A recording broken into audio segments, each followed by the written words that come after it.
Hello friends, welcome to the new episode of my channel. আমি অরিত্র। এখন আমরা এই ভিডিওর মধ্যে কথা বলবো যে অ্যাভাটার ফায়ার অ্যান্ড অ্যাশ বলে ছবিটা নিয়ে। তো ফায়ার অ্যান্ড অ্যাশ এই ছবিটার মধ্যে আমরা যে গল্পটা দেখতে পাচ্ছি সেটা হচ্ছে আগেন সালি ফ্যামিলি যেটা রয়েছে, জেক সালি এবং তার ফ্যামিলি। এবার তারা জাস্ট ওয়ে অফ ওয়াটার যেখানে শেষ হচ্ছে গল্পটা, তার ঠিক পর থেকেই শুরু হচ্ছে। এবার ওরা একটা জায়গাতে থাকতে পারবে না, বিকজ ওরা জানে যে কার্নেলের যে চরিত্রটা যেটা স্টিফেন ল্যাং প্লে করে সে ওদের পিছনে আসবে। তো ওরা তাই জন্য মুভ করছে আর কি, অন্য জায়গায় যাওয়ার চেষ্টা করছে। এবং এই যে পুরো জায়গাটা আছে প্যান্ডোরা, এই প্ল্যানেটটাতে, এখানে একটা নতুন নাভিদের একটা ক্ল্যান আছে যাদেরকে অ্যাশ পিপল বলা হচ্ছে। এবার তারা হচ্ছে বাকিদের থেকে আর কি, বাকিরা যেরকম ওই জায়গাটার সাথে কানেক্টেড, ওরা ফলো করে চলে ইভার এগুলো রুলসগুলো, এরা কাউকে মানে না, এরা বেসিক্যালি রেবেল টাইপের।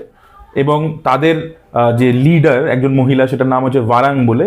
এবার তো এই যে কার্নালের চরিত্রটা সেই ভারাংয়ের সাথে কোলাবোরেট করে, মানে শত্রু বন্ধু হয় এরকম আর কি একটা থিওরিতে, এবং ওরা কোলাবোরেট করে কার্নাল আর ভারাং।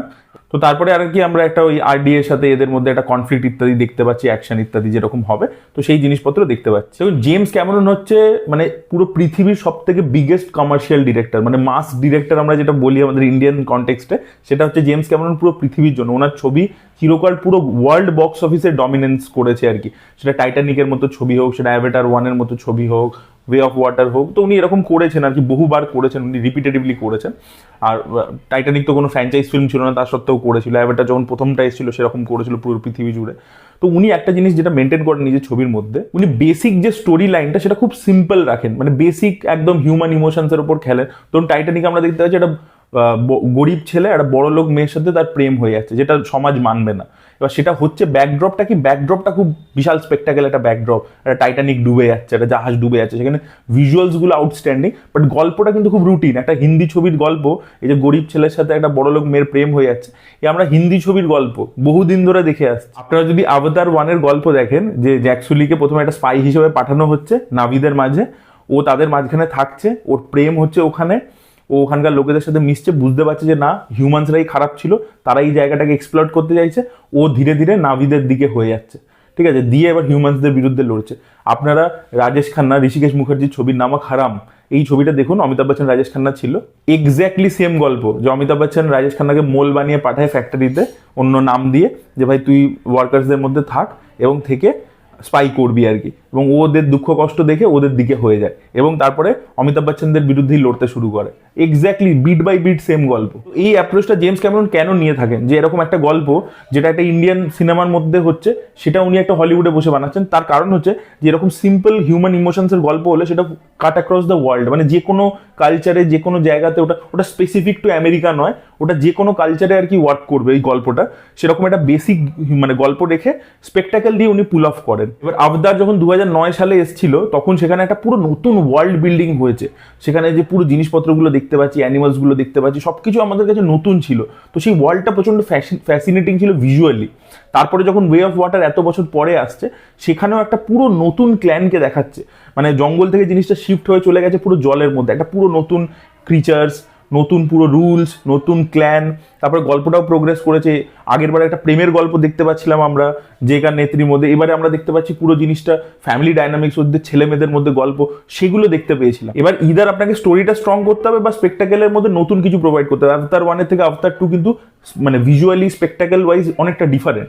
কিন্তু এই ফায়ার অ্যান্ড অ্যাশ এই ছবিটা যেহেতু এটার সাথে সাইমালটেনিয়াসলি পার্ট 2 আর পার্ট 3টা তৈরি হয়েছে এবং খুব কম গ্যাপে আসছে, আর এবারে যখন ছবিটা আপনি দেখবেন যে গল্পটাও অনেক জায়গায় রিপিটেটিভ, সেকেন্ড পার্টের সাথে ফার্স্ট পার্টের সাথে বিটস অনেক কিছু মিলছে, প্রেডিক্টেবল প্লটে হাঁটছে। যেটা প্লটটা আমি বললাম যে কোনোদিনই জেমস ক্যামেরন যে খুব এক্সপেরিমেন্ট করেছে প্লট ওয়াইজ, সেটা কোনোদিনও করেনি। এবার হয়ে গেছে কি, যে স্পেকটাকেলটাও যেটা দেখাচ্ছে সেটাও কিন্তু খুব ফ্যামিলিয়ার স্পেকটাকেল দেখাচ্ছে, মানে সেটা আমরা পার্ট 2-তে দেখে ফেলেছি। মানে অনেক ভিজুয়ালস আছে, অনেক সিনস আছে, বা যেখানে যেখানে ধরুন জায়গাটা হচ্ছে, মানে যে জায়গায় ঘটনাটা ঘটছে, সেগুলো আপনারা ওয়ে অফ ওয়াটারে অলরেডি দেখে ফেলেছেন। তো অ্যাভাটার 1 এবং ওয়ে অফ ওয়াটারের মধ্যে যে ভিজুয়াল একটা ডিফারেন্স ছিল, এটা নতুন জায়গাতে হচ্ছে, নতুন স্পিড, যে বললাম যে একটা ডিসকভারির ব্যাপার ছিল, সেটা এবারে খুব কম, নভেলটি ফ্যাক্টরটা বেশি নেই। অথচ এই যে নতুন ক্ল্যানটাকে দেখিয়েছে, যেটা আর কি ওয়ারাং যার লিডার আর কি, অ্যাশ পিপল, তাদের ব্যাপারটা কিন্তু খুব ইন্টারেস্টিং লাগছে, তাদের ব্যাক স্টোরি ইত্যাদি সেগুলো যে দেখিয়েছে, সে কিন্তু ভিলেনের চরিত্রটা ভালো পেয়েছে, সেগুলো কিন্তু ইন্টারেস্টিং ছিল, কিন্তু সেইটাকে খুব বেশি করে এক্সপ্লোর করেনি, সেদিকটা বেশি করে যায়নি। সে যদি এন্টায়ারলি ছবিটা ওইটাকেই দেখাতো, ওই দিকটার উপরই ডেলভ করতো, যেটা ওয়ে অফ ওয়াটারের ক্ষেত্রে ছিল, সেটা যদি হতো এবারে, তাহলে ব্যাপারটা অনেক বেশি ইন্টারেস্টিং হতো, ভিজুয়ালি ডিফারেন্টও হতো। সেটা কিন্তু এবারে হয়নি। তো সেই জন্যই ব্যাপারটা না খুব মানে একটা ডিজ্যাভু এফেক্ট আপনাদের দিচ্ছে, যে ভাই এগুলো সবই আগে দেখে ফেলেছি। প্লট মানে বিট যেটাকে আমরা বলি, প্লটের যে বিটস, সেগুলো পুরো সেম, সেগুলো একই রকম লাগছে, রিপিটেটিভ লাগছে। জেমস ক্যামেরন চেষ্টা করেছে কি, যে ফ্যামিলিয়ার একটা টেরিটরির মধ্যে একটু জিনিসপত্রগুলোকে একটু কমপ্লেক্স বানাবার চেষ্টা করেছে আর কি। যেরকম মা নিজের ছেলের ওপরই সন্দেহ করছে, স্পাইডার বলে যে ছেলেটা আছে ওর ওপর সন্দেহ করছে ইত্যাদি, সেই দিকগুলো নিয়ে এসছে। বা এতদিন আর কি নাভিরা ভালো, হিউম্যানরা খারাপ, এরকম ভাবে স্ট্রেট আউট আর কি দেখাতো জিনিসটাকে। এবারে দেখাচ্ছে যে নাভিদের মধ্যেও কিছু লোক আছে যারা খারাপ, তো সেরকম ভাবে একটু ডার্কার জোনের মধ্যে যাওয়ার চেষ্টা করেছে। কিছু কিছু যে মানে ইমোশনস গুলো নিয়ে খেলেছে, গিল্ট বলুন, গ্রিফ বলুন, সেগুলো ভালো ছিল, কিন্তু সেটা যে খুব ভালো করে ড্রামাটাকে খুব এনহ্যান্স করতে পারছে তা কিন্তু নয়। ওটা যেভাবে ফ্লো করছে আপনি দেখতে পাচ্ছেন যে ভাই এক্স্যাক্টলি এই বিটসগুলোই আমি এক্সপেক্ট করছিলাম, সেইভাবেই আর কি হাঁটছে। তো রিপিটেটিভ হয়ে গেছে, যেটা দেখবেন টার্মিনেটর ফ্র্যাঞ্চাইজের একটা পয়েন্টের পরে প্রবলেম হচ্ছিল, যে জেমস ক্যামেরন যখন ফার্স্ট দুটো পার্ট বানিয়েছিল ইট ওয়াজ ভেরি ফ্রেশ, কিন্তু একটা পয়েন্টের পরে এখন যে টার্মিনেটরের ছবিগুলো আছে সেম কাইন্ড অফ ইম্প্যাক্ট ফেলতে পারে না, because there is a repetition. মানে ওই ওয়ার্ল্ডটা আমরা দেখে ফেলেছি, ওই সব বিটস আমরা দেখে ফেলেছি, ওটাকেই সেম রিক্রিয়েট করবার চেষ্টা করা হয়। তো এই ফ্র্যাঞ্চাইজটা ওই জন্য দেখবেন এখন আর ওয়ার্ক করে না। দেখুন ভিজুয়ালি যে জিনিসপত্রগুলো দেখাচ্ছে তার মধ্যে কিছু কিছু এরকম বিটস আছে যেগুলো কিন্তু খুবই ভালো, মানে যেরকম একটা পার্টিকুলার ব্যাটেল সিকোয়েন্স আছে যেটা কিন্তু আউটস্ট্যান্ডিং ভাবে স্টেজ করা হয়েছে, ওইটা দেখতে খুব ভালো লাগে। কিন্তু এরকম মোমেন্টস খুব কম আছে। যেরকম ভিলেন কিন্তু ভালো মোমেন্টস পেয়েছে, যে কার্নালের চরিত্রটা বা ভারাঙ্গের যে চরিত্রটা, তাদের পারফরমেন্সও খুব ভালো। বা এখানে সব থেকে দেখুন অ্যাভাটার ফ্র্যাঞ্চাইজের মধ্যে সব থেকে ভালো যদি কোনো কেউ ক্যারেক্টার পেয়ে থাকে হচ্ছে সেটা হচ্ছে জোই সালডানা, যে চরিত্রটা করে থাকে, তো সে কিন্তু ভালো, তার পারফরমেন্স ইত্যাদি ভালো, সেইগুলো কিন্তু ওয়ার্ক করেছে। কোনো প্রবলেমই ফিল হতো না যদি ছবিটা অনেক বেশি টাইট আর কম্প্যাক্ট থাকতো। যদি ছবিটা রান টাইম 2 ঘন্টার হতো, ঠিক আছে, তাহলে ফ্যামিলিয়ার বিটস ইত্যাদি দেখালো, এই যে একটা নতুন যে ভ্যারাইটি এই অ্যাশ পিপল ইত্যাদি এনেছে, তাতে কিন্তু উতরে যেত, মানে স্পেকটাকেলটাতে বেরিয়ে যেত ব্যাপারটা। কিন্তু যেহেতু ছবিটা বিশাল বড়, ইভেন ওয়ে অফ ওয়াটারের থেকেও বড় ছবিটা, তো সেখানে you are not providing anything new in terms of visual. গল্প খুব রুটিন, খুব প্রেডিক্টেবল বিটস, আগের প্লট পয়েন্টসই রিপিট হচ্ছে। তো সেইখানে না কোথাও গিয়ে তাহলে আমি দেখছিটা কি, মানে 3 ঘন্টা ধরে যে বসে আছি, 3 ঘন্টা প্লাস রান টাইম, সেখানে আমি নতুনটা কি পাচ্ছি? তো অনেস্টলি স্পিকিং আমার থার্ড পার্টটা আমার জন্য খুব একটা ভালো লাগেনি। আর আরও একটা কারণ আমি বলবো, আমি হাইলাইট করবো, যে ভাই ডায়লগস, এই সিনেমার ডায়লগ প্রচন্ড ডিসঅ্যাপয়েন্টিং হয়েছে। মানে জেনজিদেরকে মাথায় রেখে ডায়লগস কিছু তৈরি করা হয়েছে, ব্রো ব্রো খালি বলে যাচ্ছে, একদম ওয়ার্ক করেনি। ডায়লগস প্রচন্ড ক্রিঞ্জ লেগেছে আমার এই ছবিটার মধ্যে।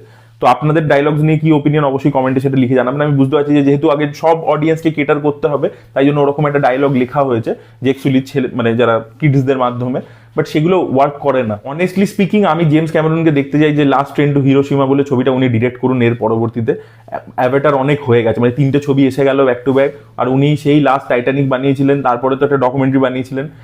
তো সেখানে অনেক দিন ধরে উনি একটাই জনরার মধ্যে, এই সায়েন্স ফিকশন একটা ওয়ার্ল্ডের মধ্যেই অনেক দিন ধরে অপারেট করছেন। He is a fantastic director. উনি অনেক ভালো ভালো ছবি বানিয়েছেন, এলিয়ান হোক, টার্মিনেটর হোক, অনেক ভালো ছবি বানিয়েছেন। তো আমি এটা চাই যে উনি ভাই লাস্ট ট্রেন টু হিরোশিমার মতো ছবি, যেটা নভেলটা উনি বানাচ্ছেন, তো ওটা বানান এর পরবর্তীতে। এবং উনি নিজেও এটা বলেছেন যে এই অ্যাভাটারের ছবিটা যদি সেই লেভেলে মানে বিজনেস না করে আর কি, কালেকশন না করতে পারে যেটা ফার্স্ট অ্যাভাটার করেছিল, তাহলে this will be the last film of the franchise. এরপরে উনি 4 আর 5 বানাবেন না। আমি সিরিয়াসলি এর পরবর্তীতে আর এই ওয়ার্ল্ডটা এক্সপ্যান্ড হতে দেখতে চাই না। আমি জেমস ক্যামেরনকে, উনার অনেক বয়স হয়ে গেছে, বাট এই যে সব ডিরেক্টররা স্টিভেন স্পিলবার্গ, জেমস ক্যামেরন, এদের সিনেমা দেখে আমরা বড় হয়েছি। তো কোথাও গিয়ে জেমস ক্যামেরন আমি চাইবো যে লাস্ট ট্রেন টু হিরোশিমা, অন্য ছবি ইত্যাদি, ওনার যে সেট ফ্র্যাঞ্চাইজগুলো আছে, টার্মিনেটর বলুন বা এটা বলুন, এগুলোর থেকে বেরিয়ে উনি নতুন কিছু ক্রিয়েট করুন, নতুন গল্প বলুন, সেগুলো দেখার জন্য অনেক বেশি আমি এক্সাইটেড থাকবো, অনেক বেশি ইন্টারেস্টেড থাকবো। যেটা আমি বললাম যে লাস্ট ট্রেন টু হিরোশিমা নিয়ে আমি কোয়াইট এক্সাইটেড, বিকজ ওখানে হিউম্যান অ্যাসপেক্টটা অনেক বেশি উঠে আসবে। উনি নিজে অপেনহাইমারকে ক্রিটিসাইজ করেছেন, বলেছেন ওখানে জাপানের মানুষের ওপর কি হয়েছিল সেই দিকটা দেখানোই হয়নি, তো সেটা উনি তুলে আনবেন গল্পের মধ্যে। তো সেইগুলো দেখার জন্য আমি কোয়াইট এক্সাইটেড, বাট আর অবতার নয়, সিরিয়াসলি আর নয়, ইটস বিকামিং টু মাচ। আমি ছবিটাকে খারাপ বলছি না, ছবিটার মধ্যে যে অ্যাম্বিশনটা আছে, যে পুরো ওয়ার্ল্ড বিল্ডিংটা করার চেষ্টা করা যায়, মানে there is lot of conviction, এবং কোথাও কি একটা ইন্টেলিজেন্সও আছে ওই কারণেই, যে ভাই বড় হয়ে যাচ্ছে এতটা, মানে আমি রান টাইমের ওপর কোনো কন্ট্রোল রাখছি না। যে ডিটেলিং রয়েছে, যে ভিজুয়াল ডিটেলিং রয়েছে, সেগুলো অসাধারণ। মানে সে প্রচুর পয়সা খরচা করা হয়েছে, হিউজ স্কেলে সেটা করা হয়েছে, ভাবনা চিন্তা করা হয়েছে, সেটা একটা ইমাজিনেশনটা আপনি অলওয়েজ দেখতে পাবেন জেমস ক্যামেরনের সব ছবিতে। কিন্তু কোথাও গিয়ে গল্প ওয়াইজ বা ওয়ার্ল্ড ওয়াইজ আর কিছু নতুন প্রোভাইড করতে পারছে না এই অবতার ওয়ার্ল্ডটা, এটা আমার মনে হয়েছে। আপনাদের কি ওপিনিয়ন, আপনাদেরও সেম মনে হয়েছে কিনা ছবিটা দেখবার সময় অবশ্যই কমেন্টে লিখে জানাবেন। এই ভিডিওটা ভালো লেগে থাকলে লাইক করুন, শেয়ার করুন, চ্যানেলকে সাবস্ক্রাইব করতে ভুলবেন না। বাই।